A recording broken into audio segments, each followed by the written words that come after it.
ধন্যবাদ দিতে চাই যে উনি খুব সুন্দর একটি প্রোগ্রামের আয়োজন করেছেন, এই জন্য একটি করতালি। আরও ধন্যবাদ দিতে চাই যে উনি আমাদের জেলা প্রাণী সম্পদ অফিসার স্যারকে ডেকেছেন এবং তাকে সম্মানিত করেছেন, এজন্য ব্র্যাককে আবারও একটি ধন্যবাদ দিতে চাই। আসলে যিনি ঘোষণা করেছেন তিনি শুরুতেই বলে দিয়েছেন সংক্ষিপ্ত বক্তব্য। আসলে বক্তব্য শোনার মতো ধৈর্য অনেকেরই নেই, তারপরেও দু একটি কথা না বললেই নয়। প্রাণী সম্পদ অফিসার হিসেবে আমি আপনাদের দুটো কথা বলি। আর যেহেতু আমার মাস্টার্স কিন্তু এই সাবজেক্টে অ্যানিমেল ব্রিডিং অ্যান্ড জেনেটিক্স, মানে কৃত্রিম প্রজননের উপরেই আমি মাস্টার্স করেছি। আর আমার নিজ জেলা দিনাজপুর, যেহেতু কাজ করার সুযোগ হচ্ছে দিনাজপুরে, আমি নিজেকে সৌভাগ্যবান মনে করতেছি। সেই সুবাদে আমি বলতে চাই কৃত্রিম প্রজনন অবশ্যই আমাদের জন্য একটি অবিস্মরণীয় বিষয়। কারণ আমি কিছুক্ষণ আগেও বললাম ওই যে আমার সাংবাদিক ভাইকে যে আসলে আমরা যেখানে লোকাল গরু, দেশি গরু দিয়ে আমরা মাত্র 2-2.5 লিটার সর্বোচ্চ দুধ পেয়েছি, সেখানে আমরা কৃত্রিম প্রজননের মাধ্যমে 30 থেকে 35 লিটার দুধ উৎপাদন করতে সক্ষম হচ্ছি। এটি আমাদের জন্য একটি চরম পাওয়া, চরম অ্যাচিভমেন্ট। এবং ইনশাল্লাহ আমরা আরও এআই এর মাধ্যমে আমাদের গাভীর ক্যাপাসিটি আরও বৃদ্ধি করব। আমরা এখন টার্গেট করতেছি যে 100 লিটার দুধ কিভাবে আমরা একটা গাভী থেকে পেতে পারি। কারণ কি, আমাদের জনসংখ্যা 18 কোটি জনসংখ্যা। এই জনসংখ্যার জন্য আমাদের পর্যাপ্ত প্রোটিন দরকার, আমিষ দরকার। আরেকটি বিষয়, আমার জিওলো স্যার সকালবেলা ক্লাস নিলেন, বললেন যে স্যারকে নাকি বলছে যে আমাদের উত্তরবঙ্গের মানুষ হাবাবোবা। আসলে কি আমরা হাবাবোবা? আসলেই হাবাবোবা না। আর সবচেয়ে বড় বিষয়, এখন আমরা সবাই সচেতন। একজন মা হিসাবে আমি সচেতন। আমি আমার সন্তানকে মনে করি যে কমপক্ষে 250 ml আমি দুধ খাওয়াবো।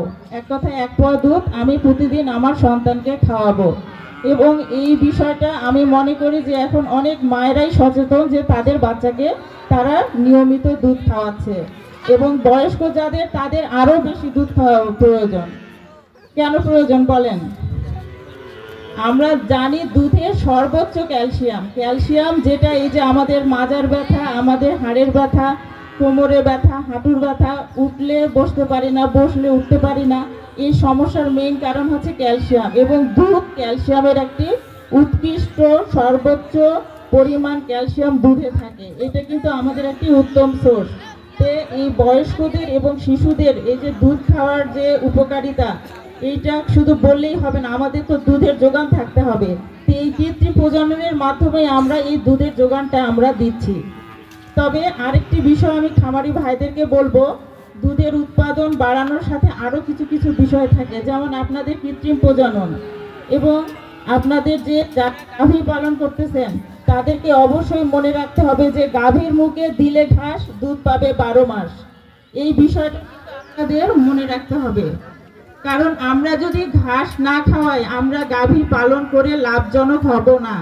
শুধুমাত্র দানাদার খাবার উপরে নির্ভর করলে গাভী পালন কখনোই লাভজনক হবে না। আর আর্টিফিশিয়াল ইনসেমিনেশনের পাশাপাশি আমাদের অবশ্যই তার পুষ্টির মান, পুষ্টির গুণাগুণটা আমাদের অবশ্যই বিচার করতে হবে। কারণ এখন আমরা দেখতেছি যে রিপিট ব্রিডিং, মানে বারবার ইয়াই করতেছি কিন্তু কনসিভ করতেছে না, এই সমস্যাটা বেশি। এবং 2টা বাচ্চা দেওয়ার পরে আর বাচ্চা দিচ্ছে না। তো আর্টিফিশিয়াল ইনসেমিনেশন বা কৃত্রিম প্রজননের পাশাপাশি আমাদের এই বিষয়গুলো খেয়াল রাখতে হবে যে কেন আমাদের এরকম হচ্ছে। তাহলে আমাদের কৃত্রিম প্রজননের পাশাপাশি তার পুষ্টির গুণাগুণটা বা ভালো পুষ্টিমান জাতীয় খাবার আমাদেরকে তাকে সরবরাহ করতে হবে। পাশাপাশি আমাদের স্যার সবসময় বলেন যে গাভী কিন্তু এখন কনসেপশন রেট কমে যাচ্ছে, তারা এক জায়গায় দাঁড়ায় থাকতেছে, তাদের ব্যায়াম করার ব্যবস্থা করতে হবে। শুধু মানুষ ব্যায়াম করলে হবে না, গাভীকেও ব্যায়াম করতে হবে, তার হাঁটা চলাফেরার ব্যবস্থা রাখতে হবে। তাহলে কি হবে, গাভীটা সুস্থ থাকবে। আরেকটা বিষয় এখন আমি বলি যে আমরা এখন গাভী পালন করতেছি সোজা কথা। আগে কিন্তু আমরা শখে গাভী পালতাম বা বাড়ির চাহিদা পূরণের জন্য, কিন্তু এখন গাভী আমরা পালন করি পেটের দায়ে, আমার রুটি রুজির মাধ্যম গাভী। তো এই গাভীটা যদি আমার লাভজনক না হয় তাহলে আমি সেটা কেন পালবো? ঠিক কি না? তাহলে লাভজনক করতে গেলে কি করতে হবে? এআই এর পাশাপাশি গাভীর সুস্থ থাকার জন্য যে পদক্ষেপগুলো নেওয়া দরকার সেগুলো করতে হবে। পাশাপাশি এনিমেল পালনের ক্ষেত্রে, পশু পাখি পালনের ক্ষেত্রে সবচেয়ে গুরুত্বপূর্ণ বিষয় হচ্ছে ভ্যাকসিন, যেটা স্যার কিছুক্ষণ আগে বললেন বক্তব্যে, যে অবশ্যই ভ্যাকসিনগুলো দিতে হবে। বিশেষ করে যারা গাভী পালন করতেছেন তাদেরকে আমাদের এই দিনাজপুর এলাকার মধ্যে খুরা রোগ এবং লাম্পি স্কিন ডিজিজ, এই দুটো রোগ প্রত্যেক বছরে দেখা দিচ্ছে এবং আমাদের অনেক ক্ষয়ক্ষতি হচ্ছে, অনেক টাকা লসের সম্মুখীন হচ্ছে খামারিরা। কাজেই আপনারা এই ভ্যাকসিনটা যথাসময়ে দিবেন এবং এ বিষয়ে যদি কোনো পরামর্শ হয় আপনারা উপজেলা প্রাণী সম্পদ দপ্তরে যোগাযোগ করবেন, সদরে যোগাযোগ করবেন। যতটুকু সম্ভব আমরা আপনাদের হেল্প করব। আমাদের সরকারি ভ্যাকসিনও আছে এবং আমাদের কিছু লিমিটেশনের কারণে পর্যাপ্ত না সরকারি ভ্যাকসিন, সেক্ষেত্রে আমরা সাজেস্ট করি যে আপনাদের, এখন তো অনেক ঔষধ কোম্পানি আছে, অনেক ভ্যাকসিন, তারা ভালো ভালো ভ্যাকসিন বিদেশ থেকে নিয়ে আসতেছে, তাদের কাছ থেকে ভ্যাকসিন নিয়েও আপনারা গাভীটাকে ভ্যাকসিন করবেন। কারণ একটা ভ্যাকসিনের কত দাম? 200, 300, 25 টাকা, 40 টাকা। কিন্তু আপনার লাখ টাকার গরু, এই লাখ টাকার গরুটাকে বাঁচাইতে গেলে অবশ্যই আপনাকে ভ্যাকসিন করতে হবে। কারণ একটা গরুকে চিকিৎসা করে আপনি সুস্থ করতে পারবেন, কিন্তু তার কাছ থেকে আপনি আগের মতো যে আউটপুট পাইতেন সেটা কিন্তু পাবেন না, আপনি লসের সম্মুখীন হবেন। তো আমি আবারও ব্র্যাককে ধন্যবাদ জানাচ্ছি, আমাকে এই অনুষ্ঠানে ডেকেছেন এবং সম্মানিত করেছেন। পরিশেষে সকলের সুস্বাস্থ্য কামনা করে, ভাইদের উজ্জ্বল ভবিষ্যৎ কামনা, আমি আমার সংক্ষিপ্ত বক্তব্য শেষ করছি। ধন্যবাদ সবাইকে। আসসালামু আলাইকুম। ধন্যবাদ ম্যাডামকে, খুব সুন্দর দিক নির্দেশনামূলক বক্তব্য প্রদান করবেন। ধন্যবাদ ম্যাডাম। আমাদের খামারি ভাইরা অবশ্যই আপনার সুপরামর্শগুলো গ্রহণ করবেন এবং সে মোতাবেক তারা কার্যক্রম পরিচালনা করবেন। প্রয়োজন হলে আপনার দপ্তরের সম্মুখীন হবেন, ভ্যাকসিনগুলো আমরা অবশ্যই দেব। আমি যারা দাঁড়িয়ে আছি তাদেরকে বিনীত অনুরোধ করছি, তারা চেয়ারে, সামনের চেয়ারে বসে পড়ুন। আমরা নাস্তা বিতরণ করবো, কোনো দাঁড়ানোর লোককে একটাও নাস্তা দিব না। আমরা নাস্তা দিব কিন্তু কোনো দাঁড়ানোর লোককে নাস্তা দিব না। সুতরাং যারা দাঁড়িয়ে আছি তাদেরকে অনুরোধ করছি, তারা অবশ্যই চেয়ারে বসে পড়তে হবে। চেয়ারের বাইরে আমরা একজনকে নাস্তা দিব না। আমি এ পর্যায়ে প্রধান অতিথির বক্তব্য তুলে নিতে চাই, যার নেতৃত্বে এই দিনাজপুর জেলা প্রাণী সম্পদ পুরাদায় একটা দ্রুত গতিতে এগিয়ে চলেছে। আমাদের কঠিন পরিশ্রমের অধিকারী, যিনি রাত 12টাও খামারের দোকানাও চলে যায়, এই সেই ব্যক্তি ডাক্তার মোহাম্মদ আব্দুর রহিম স্যারকে বিনীত অনুরোধ করছি তার দিক নির্দেশনামূলক বক্তব্য প্রদান করার জন্য। স্যার।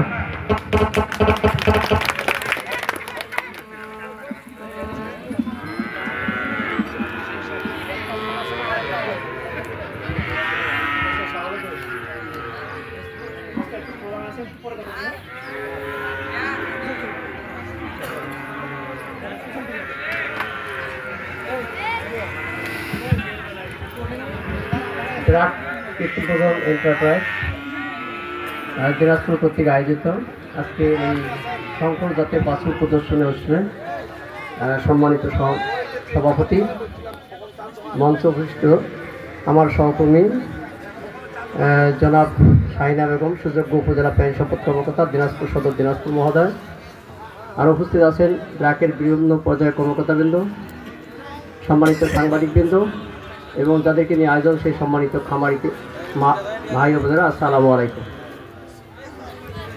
আমার আলোচনার শুরুতে আমি গভীর শ্রদ্ধার সঙ্গে স্মরণ করছি জুলাই আগস্ট বিপ্লবের বীর শহীদদের, যাদের আত্মত্যাগের মাধ্যমে আমরা নতুন একটি বাংলাদেশ পেয়েছি, যে বাংলাদেশে বসে আমরা স্বাধীনভাবে কথা বলতে পারছি। আমরা দোয়া করি আল্লাহ যেন তাদেরকে শহীদের মর্যাদা দান করেন। সেই সাথে আমি সমবেদনা জ্ঞাপন করছি এই জুলাই আন্দোলনের বীর যোদ্ধাদের যারা বিভিন্নভাবে আহত হয়েছেন, যার সংখ্যা প্রায় 30,000-এর মতো।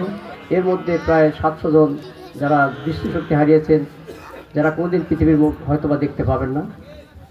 সেই সঙ্গে আমি আবারও সমবেদনা জ্ঞাপন করছি এই জুলাই বিপ্লবের বিভিন্নভাবে যারা নির্যাতিত হয়েছেন, জেল জুলুম নির্যাতন অত্যাচারের সম্মুখীন হয়েছেন সেই সম্মানিত ভাইদের। আপনারা জানেন ফেব্রুয়ারি মাস ভাষার মাস, এই ভাষার শহীদদেরকে সেই সঙ্গে আমি স্মরণ করছি। আল্লাহ যেন তাদেরকে শাহাদাতের মর্যাদা দান করেন। সম্মানিত উপস্থিতি, আমার আগে আমাদের যে সমস্ত বক্তা আমাদের এই কৃত্রিম প্রজন্মের যে উপকারিতা এবং অপকারিতা এবং আমাদের যে লক্ষ্য উদ্দেশ্য এগুলো নিয়ে আলোচনা করছেন, আমি এইগুলো আসলে আর পুনরাবৃত্তি করতে চাই না। আমি যেহেতু একজন একাডেমিক মানুষ, আমি মাঠে ঘাটে কাজ করতে পছন্দ করি, চেষ্টা করি যে আসলে কৃষক খামারিদের কিছু পরামর্শ দেওয়া যায়, এইটুকু চেষ্টা করি। তার আলোকে আমি কিছু কথা বলতে চাই। আমরা সবাই জানি যে দিনাজপুর জেলাকে বলা হয়, আমি যখন এখানে চাকরি করতে আসার আগে আমি শুনেছি দিনাজপুর জেলা আম লিচুতে ভরপুর, এর নাম দিনাজপুর। আমি আসলে এখন বলি যে প্রাণী সম্পদে ভরপুর, এর নাম হলো দিনাজপুর। কেননা আমি শুধু আম লিচু না, এখানে প্রাণী সম্পদে কিন্তু ভরপুর আছে। যে জিনিসটা আমরা এতদিন আমরা এটাকে আসলে ফোকাস করতে পারিনি, মানুষের সামনে, দেশের সামনে, সমাজের সামনে আমরা উপস্থাপন করতে পারি। এই জন্য আমরা যেখানে যাই সেখানে বলি যে প্রাণী সম্পদের দিক থেকে দিনাজপুর জেলা একটা সমৃদ্ধ জেলা। যেদিকে যাই শুধু গরু আর গরু, ছাগল আর ছাগল, মানুষের পাশাপাশি এই প্রাণীগুলো আমরা দেখতে পাই। তো সম্মানিত উপস্থিতি, আসলে আপনারা জানেন যে আমাদের এই দেশটা সবার, শুধু সরকারি ডিপার্টমেন্টগুলো এই দেশের উন্নয়ন করতে পারবে না। এই দেশের উন্নয়ন করতে গেলে কাউকে পিছনে ফেলে সবাইকে সাথে নিয়ে করতে হবে। সবাইকে সাথে নেওয়ার মানে বলে আমাদের সরকারি বেসরকারি যে প্রতিষ্ঠানগুলো আছে সবাই আমরা একসাথে কাজ করব, এদেশের উন্নয়ন মানে আমাদের সবার উন্নয়ন। তো তারই আলোকে আমাদের, আপনারা জানেন যে আমাদের জাত উন্নয়ন করার একটাই কারণ, আমি কিছুক্ষণ আগে বলেছি যে আমাদের প্রাণী সম্পদ বিভাগ দুধ, মাংস, ডিম এই তিনটি প্রাণী আমিষ যোগান দেওয়ার ব্যবস্থা করে থাকে। আমরা ইতিমধ্যেই মাংসে স্বয়ংসম্পদা অর্জন করেছি, ডিমের স্বয়ংসম্পদা অর্জন করেছি, কিন্তু আমাদের দুধে এখনও স্বল্পতা রয়ে গেছে। আমরা যদি দুধের স্বয়ংসম্পদা অর্জন করতে পারি, তো প্রতি বছর যে হাজার হাজার কোটি টাকা বৈদেশিক মুদ্রা খরচ করে এই ব্রু দুধ আমদানি করতে, এই জিনিসটা থেকে হয়তো আমরা মুক্তি পাব। যেহেতু এই দুধ আমদানি করতে হয়, দুধ উৎপাদন বাড়াতে হয়, দুধের উৎপাদন বাড়াতে গেলে আমাদের ডেয়ারি শিল্পকে, দুগ্ধবতী গাভীকে, খামারকে বাড়াতে হবে, ডেয়ারি খামারকে বাড়াতে হবে। ডেয়ারি ফার্মারকে বাড়াতে গেলে, দুধের উৎপাদন বাড়াতে গেলে আমাদের প্রতিটা প্রাণীর উৎপাদন ক্ষমতা বাড়াতে হবে। উৎপাদন ক্ষমতা বাড়াতে গেলে তখন আমাদের দেশির পাশাপাশি আমরা কখনোই বলি না যে আমাদের দেশি যে জাতটা, এই জাতটাকে আমরা বাদ দেবো। দেশি জাতকে সমুন্নত রেখে আমাদের কীভাবে জাত উন্নয়ন কাজ, এই কাজটার মাধ্যমে কিন্তু আমরা কৃত্রিম পদের মাধ্যমে কিন্তু আমরা এই কাজটা করে থাকি। কৃত্রিম পদের উদ্দেশ্য হলো যে দেশি গরুর থেকে আস্তে আস্তে আমরা বিদেশি গরু পাবো, পাশাপাশি আমাদের দেশি জাতটাকে সংরক্ষণ করা হবে। আমার আগের বক্তা আমার সহকর্মী সদর উপজেলা প্রাণী সম্পদ কর্মকর্তা উনি বলেছেন যে আমরা একটা দেশি গরু থেকে 1 থেকে 2 লিটার 2.5 লিটার দুধ পেয়ে থাকি, সেখানে আমাদের একটা শঙ্কর জাতের গরু থেকে 30, 35, 40 লিটার পর্যন্ত দুধ পেয়ে থাকি। এতে হয় কি, আমাদের দুইটা জিনিস বাঁচে। একটা হলো আমাদের বাসস্থানের যে জায়গার প্রয়োজন, সেই জায়গাটা আমাদের বাঁচতে, পাশাপাশি আমাদের যে মেনটেন্যান্স ব্যবস্থাপনা, এটাও কিন্তু বেঁচে যাবে। এতে হবে কি, আমি অল্প জায়গায় অল্প প্রাণী লালন পালন করি, আমি বেশি উৎপাদন পাবো, সেখানে আমি দুধ পাবো, পাশাপাশি আমি মাংস পাবো। এই জন্য কিন্তু আমরা কৃত্রিম পদের করে থাকি। বর্তমানে আমাদের বাংলাদেশে সরকারি বিভাগের পাশাপাশি বেসরকারি প্রায় 10টা প্রতিষ্ঠানকে আমরা এই কৃত্রিম পদের অনুমতি দিয়েছে। প্রথমে আমাদের ব্র্যাক ছিল, এরপর আমাদের ইজাব ছিল, এরপর টিডিএল, এডিএল, লালটিন, এসিআই, ইয়ন, 10টা কোম্পানিকে আমরা এই কৃত্রিম পদের দায়িত্ব দিয়েছি। তার কারণ আমাদের সরকারি বিভাগ থেকে আমরা সবসময় পুরা যে আমাদের পপুলেশন আছে এই সরকার এই গাভী, বিডিবল কাউ, প্রজননক্ষম বকনা এবং গাভী, সেগুলো আমরা কভার করতে পারি না, আমরা সকলকে বীজ দিতে পারি না। এই জন্য আমাদের তাদেরকে আমরা আমন্ত্রণ জানাচ্ছি। এই জন্য আমি আপনাদেরকে বলবো যে আমাদের যে কিছু নীতিমালা রয়েছে, যে নীতিমালা আলোকে ওনাদেরকে আমরা রেজিস্ট্রেশন দিয়েছি সরকারিভাবে, সেই নীতিমালার জন্য ওনারা ফলো করেন। এই জন্য আমাদের জেলা মনিটরিং কমিটি আছে। আমরা আশা করতেছি, আমি আসার প্রায় এখানে 6 মাসের কাছাকাছি হয়ে গেল, আমি আসার পরে জেলা মনিটরিং কমিটির মিটিং করার চেষ্টা করেছি। যেহেতু আমাদের এর মহোদয় অসুস্থ, উনি সুস্থ হয়ে ফিরে আসলে আমরা এই মিটিংটা করব। আমরা আশা করছি আগামী 25 অথবা 26 তারিখে আমরা এই মিটিংটা করবো। সেখানে আমাদের যারা বিভিন্ন প্রতিষ্ঠানের কর্মকর্তা আছেন তাদেরকে ডাকবো, পাশাপাশি আমাদের উপজেলা জেলার অফিসার থাকবো। সেখানে আমরা চেষ্টা করবো যে আমাদের সরকারি বেসরকারি মিলে কোনো ধরনের ইন্টারাপশন না হয়ে আমরা যদি সুন্দরভাবে আমরা এই কাজটা সুন্দরভাবে সম্পন্ন করতে পারি, এটা হবে কি আমাদের যে লক্ষ্য উদ্দেশ্য সামনে রেখে আমরা সরকারি পাশাপাশি তাদেরকে অনুমতি দিচ্ছে, সেই কাজটা আমরা ভালো করতে পারবো। পাশাপাশি আমাদের জাত উন্নয়ন পাশাপাশি আমাদের দুধ মাংস উৎপাদন বৃদ্ধি, এটাও কিন্তু হবে। এরপরে আমি যে জিনিসটা বলবো যে আপনারা এই কাজটা করবেন, আর আপনাদের যে কর্মী রয়েছে কর্মীদেরকে আমাদের সাথে যোগাযোগ করতে পারেন। আমরা চাই বর্তমানে আমাদের খামারি কৃষক ভাইরা এরা কিন্তু মানে যে গরু ছাগল যেমন হবে না, আমাদের কৃষক ভাইরা কিন্তু হবে না। তারা কিন্তু গ্রামের মানুষ অত লেখাপড়া জানে না, অত কিছু বুঝতেও পারে না, কিন্তু তারা যেন কেউ ভাই প্রতারিত না করে। যেমন আমরা দেখি যে কিছু কিছু ক্ষেত্রে ব্রাহ্মার বীজের কথা বলে যে 1000 টাকা দিলে ব্রাহ্মার বীজ বিশাল বড় গরু হবে, এইগুলো যেন না করে। তারপরে আমাদের কিছু আঞ্চলিক জাত রয়েছে, আমি এই যে ডাক্তার সাহেবের সাথে কথা বলছিলাম যে আমাদের যে মিরকাদি মুন্সিগঞ্জ অঞ্চলে একটা জাত, সেটা কিন্তু অন্য জায়গায় দেওয়ার কথা না, ওটা যেন মুন্সিগঞ্জ ব্রিডের মধ্যেই থাকে। তারপরে ফরিদপুরে আমাদের একটা জাত আছে, ওটা শুধু ফরিদপুর জেলার মধ্যে থাকবে। আরসিসি আমাদের চিটাগাংয়ের মধ্যে থাকবে। তারপর মানিকগঞ্জে একটা ব্রিড আছে, মানিকগঞ্জের মধ্যে থাকবে। তারপর আমাদের পাবনা সিরাজগঞ্জে একটা ব্রিড আছে, পাবনা সিরাজগঞ্জের মধ্যে থাকে, অন্য জায়গায় যেন এটা যেতে না পারে। তার কারণ আমরা চাই যে ওই এলাকার যে ঐতিহ্যটা যেন ওই এলাকায় বজায় থাকে, এটা যেন বাইরে আমাদের স্প্রেড না হয়, এই জিনিসটা খেয়াল করবেন। পাশাপাশি আমি বলবো যে আমাদের খামারি ভাইরা কিছু সচেতন করা দরকার। যেমন আমাদের সামনে শীত শেষ, এখন বর্ষাকাল মানে গ্রীষ্মকাল চলে আসছে, এই সময় কিন্তু আমাদের রোগের প্রকোপ সবচেয়ে বেশি দেখা যায়। আমরা সবসময় বলি যে নভেম্বর, ডিসেম্বর, জানুয়ারি, ফেব্রুয়ারি এই 4 মাস আমাদের খামারি ভাইরা ভালো থাকে, ডাক্তার সাহেবরা ভালো থাকে, সবাই কিন্তু ভালো থাকে। তার কারণ এই সময় রোগের প্রকোপ কিন্তু তেমন একটা হয় না।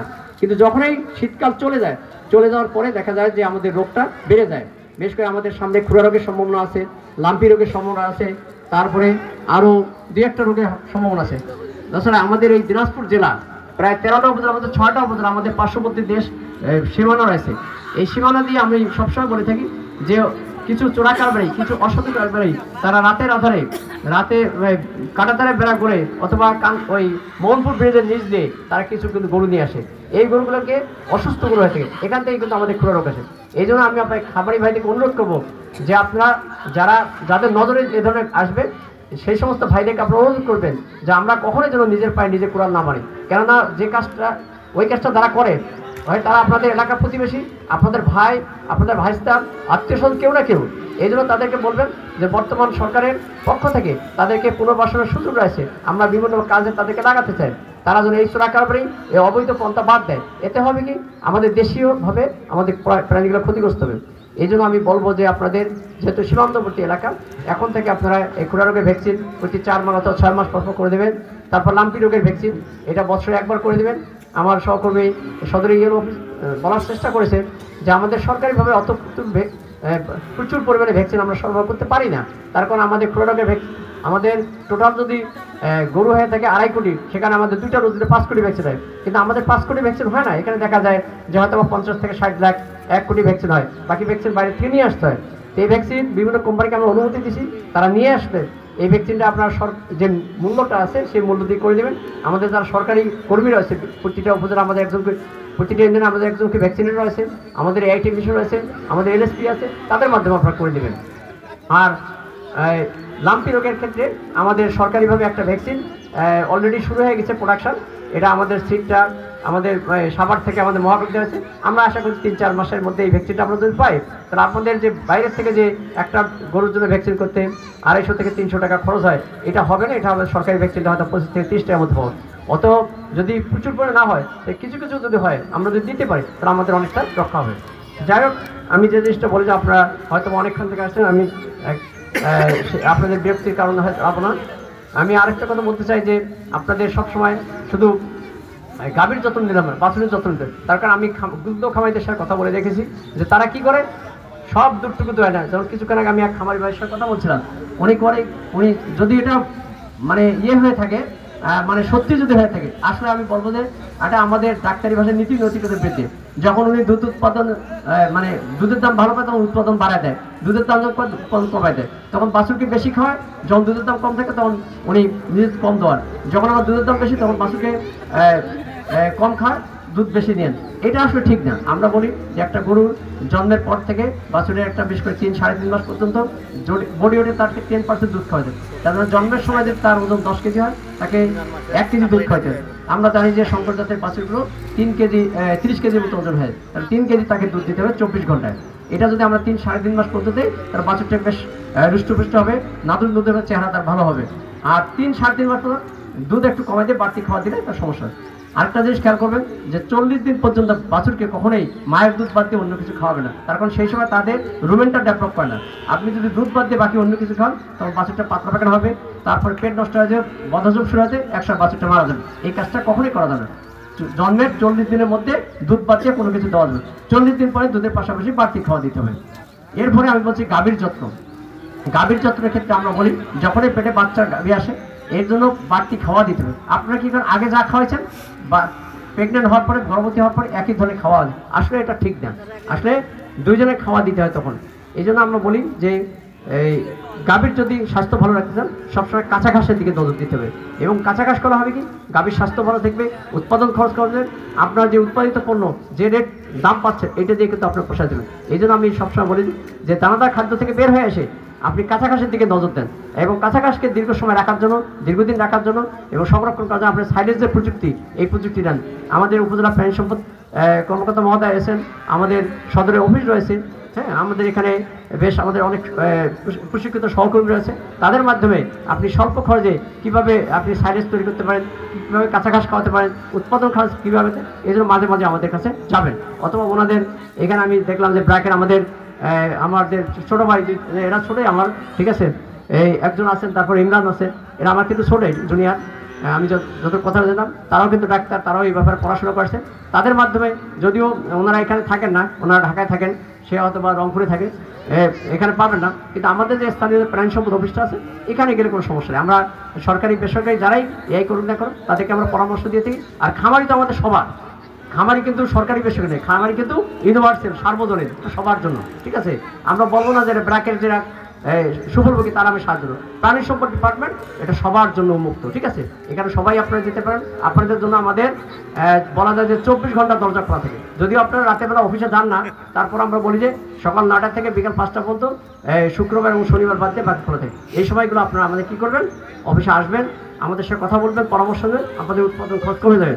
আরেকটা হলো আমাদের ঘাসের প্রতি কথা বললাম।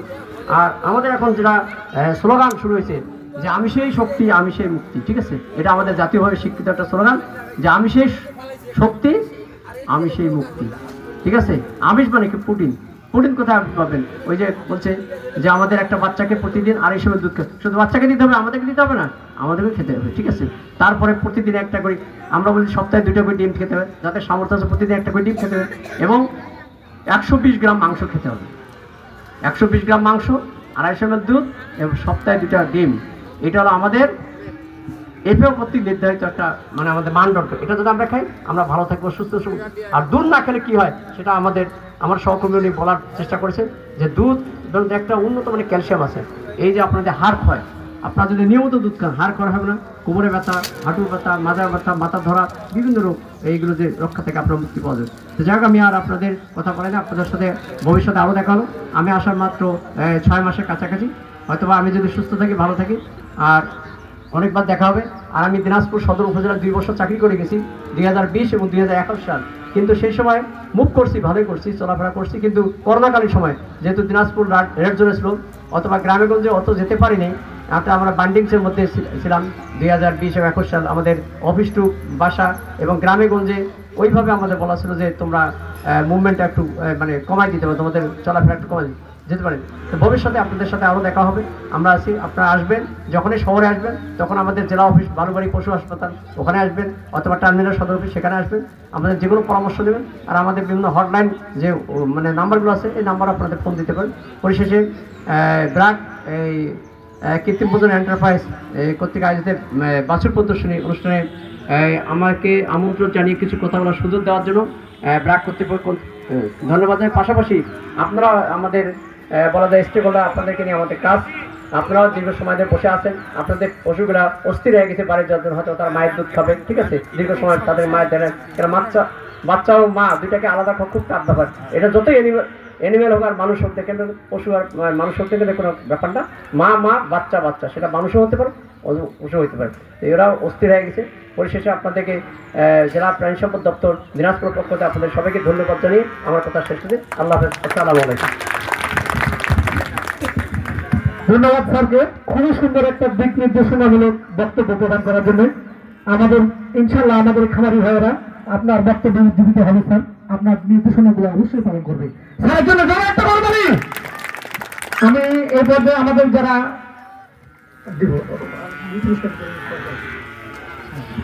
আমাদের যারা এই বিচার কার্যটা সম্পন্ন করেছে, এই যে বিচার কাজ করা কিন্তু খুবই কঠিন। গরুগুলোকে যারা মার্কিং করেছে আমাদের সম্মানিত ভেটেরিনারি সার্জন, ওনাদেরকে তার পরিচয় দেওয়ার জন্য বিশেষভাবে অনুরোধ করছি। আমাদের 4 জন ভেটেরিনারি সার্জন ছিল, এই 4 জন মিলে কিন্তু এই গরুগুলোকে মার্কিং করছে, ফার্স্ট, সেকেন্ড, থার্ড। আপনারা সকলেই পুরস্কার পাইছেন, কিন্তু এর মধ্যে বিশেষ পুরস্কার 25 জন পাবে। তো এই জন্য মন খারাপ করা যাবে না যে আমি গরুটা কেন হলো, গরুটা কেন হলো না। এখানে বিভিন্ন সূক্ষ্ম মার্কিং করা হয়।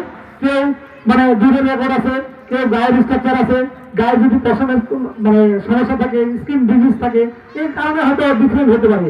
এই জন্য মন খারাপ করা যাবে না যে আমার গরুটা কেন এবার ফার্স্ট হবে না।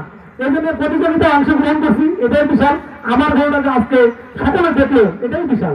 আমি অনুরোধ করবো প্রত্যেকেই তার পরিচয় দেওয়ার জন্য আমাদের 4 জন বিচারক এবং ভেটেরিনারি সার্জনদেরকে তার শুধু পরিচয়টা দেওয়ার জন্য।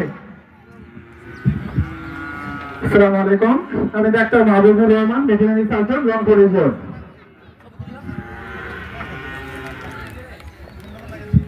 আসসালামু আলাইকুম, আমি ডাক্তার Mohammad Ashik Billah, veterinary surgeon, BRAC AI enterprise, Jashore. আসসালামু আলাইকুম, আমি ডাক্তার Sabbir Rahman Sifat, veterinary surgeon, BRAC AI enterprise, Barishal রিজিয়নের দায়িত্বে আছে। ধন্যবাদ। ডক্টর রাফিকে অনুরোধ করছি। আসসালামু আলাইকুম, আমি ডক্টর মোহাম্মদ আব্দুল রাফি, আমি ব্র্যাক এআই এন্টারপ্রাইজের ভেটেরিনারি সার্জন হিসেবে চট্টগ্রাম রিজিয়নের দায়িত্ব পালন করছি। ধন্যবাদ সবাইকে।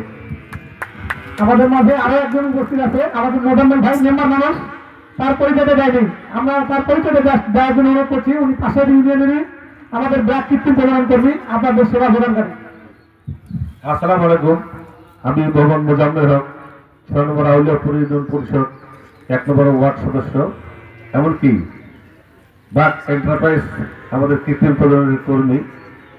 দীর্ঘ প্রায় 20 বছর পার হয়ে গেছে। যাই হোক, আমি আপনাদের সকলকে শুভেচ্ছা অনুরোধ জানাচ্ছি, আপনারা সকলে মনোযোগ দিয়ে গরুর বাছুরগুলোকে দেখবেন, পাশাপাশি আমরা আপনাদের সাথে আমরা আছি। যখনই ডাকবেন তখনই পাবেন ইনশাআল্লাহ। ধন্যবাদ। আমার এনামুল ভাইকে পরিচয়, শুধু পরিচয়টা। আনোয়ার ভাই। আসসালামু আলাইকুম, আমি শ্রীবন্দর 10 নম্বর পুনর্তি ইউনিয়নের একজন এআই কর্মী। আমি ব্র্যাকে দীর্ঘ 19 বছর যাবত আছি। আমি আশা করছি আসলে ব্র্যাকের উপর যদি ডিপেন্ড রাখেন, অবশ্যই আমরা চেষ্টা করব ভালো বার্তা দেওয়ার জন্য। ধন্যবাদ। ধন্যবাদ সকলকে। আর একটা জোরে করবে এই কর্মচারীটা আপনাদের জন্য। তো থ্যাংক ইউ সো মাচ। আমরা পুরস্কার বিতরণী অনুষ্ঠানে চলে যেতে চাই। পুরস্কার বিতরণী অনুষ্ঠানের পরে আমাদের সভাপতির বক্তব্য আছে। তা আমাদের 25টি পুরস্কার আছে, শেষের 5টি আমাদের সান্ত্বনা ক্রেস্ট পুরস্কার এবং পরবর্তীতে বিভিন্ন আইটেমের পুরস্কার আছে। তা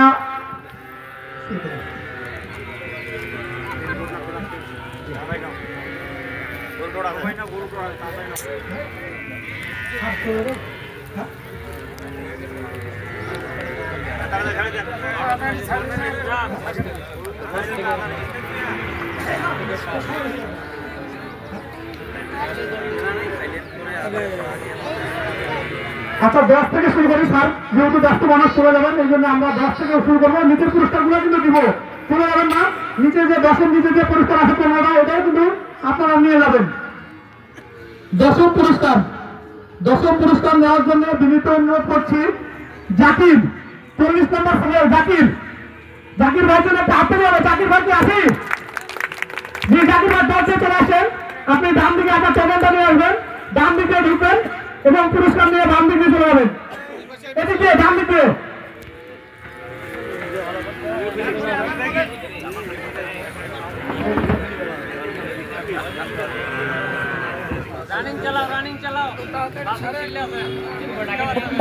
পুরস্কারের জন্য প্রস্তুত থাকবে শাহাদাত, 88 নম্বর সিরিয়াল। শাহাদাত 88।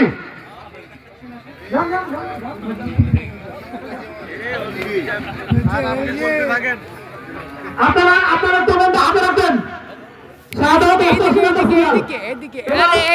পুরস্কার নেওয়ার জন্য বিনীত অনুরোধ করছি বিপ্লব 26 নম্বর সিরিয়াল বিপ্লব 26 নম্বর সিরিয়াল বিপ্লব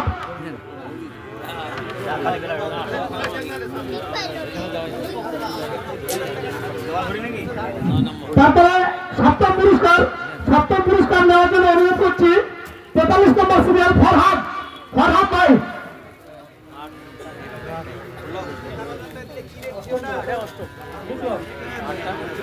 যদি অনুপস্থিত বিপ্লব নাই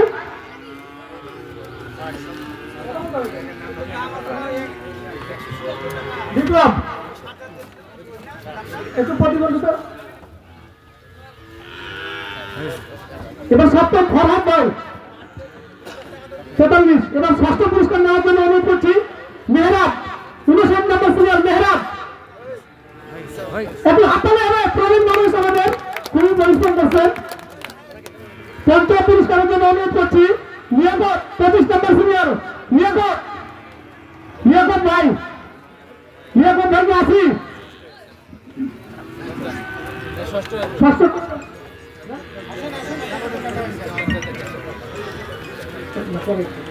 বিশেষ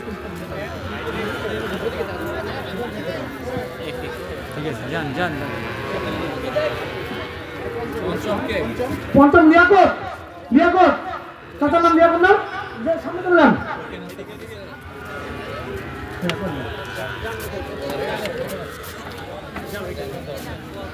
25 নম্বর এবার চতুর্থ পুরস্কার নেওয়ার জন্য বিনীত অনুরোধ করছি মাহাদি 11 নম্বর মাহাদি আসিবি 11 নম্বর দৌড় দিয়ে এবার তৃতীয় পুরস্কার নেওয়ার জন্য তৃতীয় পুরস্কার কিন্তু প্রেসার কুকার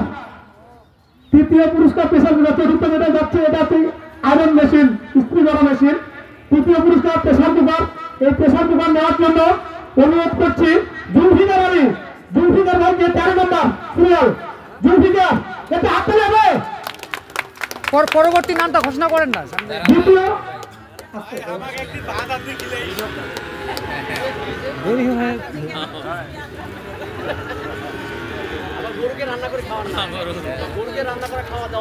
তৃতীয় পুরস্কার জুলফিকার ভাই 13 নম্বর সিরিয়াল এবার দ্বিতীয় পুরস্কারের জন্য অনুরোধ করবো মামুন 33 নম্বর সিরিয়াল মামুন ভাই জন্য একটা জোরে হাততালি হবে 33 নম্বর সিরিয়াল হাততালি হয় না এই দ্বিতীয় পুরস্কার রাইস কুকার ভাত রান্না করে কিভাবে ভাত তরকারি রান্না করছে এটা ডাইল তাহলে মামুন ভাইয়ের বাড়িতে আমাদের দাওয়াত থাকলো আমরা চলে যাবো মামুন ভাইয়ের বাড়িতে ডাইল খাওয়ার জন্য ডাইল এবং ভাত চলে যায় মামুন ভাই এবার প্রথম পুরস্কার কায়দা পাইতে পারে এটা তাই না কার গরুটা প্রথম পুরস্কার পাওয়ার মতো আছে এখানে কনফিডেন্স আছে কার গরু একটু হাত তুলতে হবে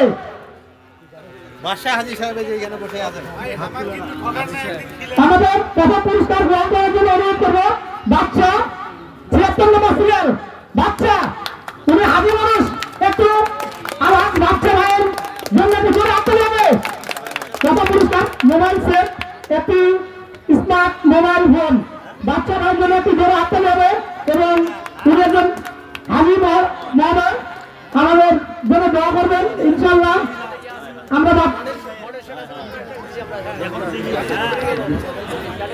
উনার গাড়ি কিন্তু 36 লিটার দুধ দেওয়ার মতো গাড়ি একটা গাড়ি প্রথম দিয়ে দেয় 36 লিটার দুধ দেয় এটা আমরা তার একটু অনুমতি দিব হাজি বাচ্চা ভাইয়ের কাছ থেকে একটা অনুমতি দিব বাচ্চা ভাই একটু সামনে আসবেন বাচ্চা ভাই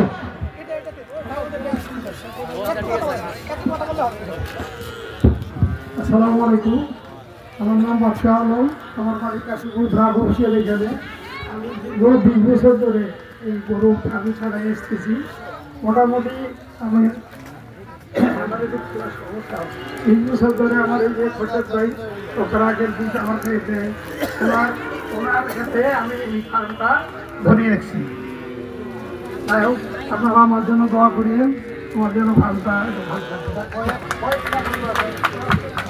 ধন্যবাদ আপনাকে ট্রাকের সাথে থাকার জন্য। আমি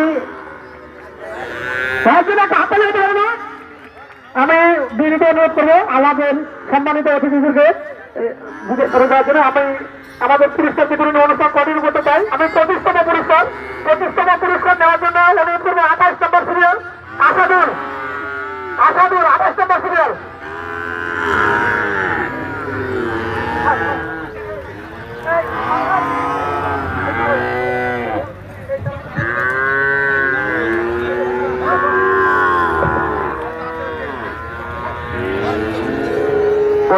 পুরস্কার আসাদুল 28 নম্বর টোকেন নাম্বার 28।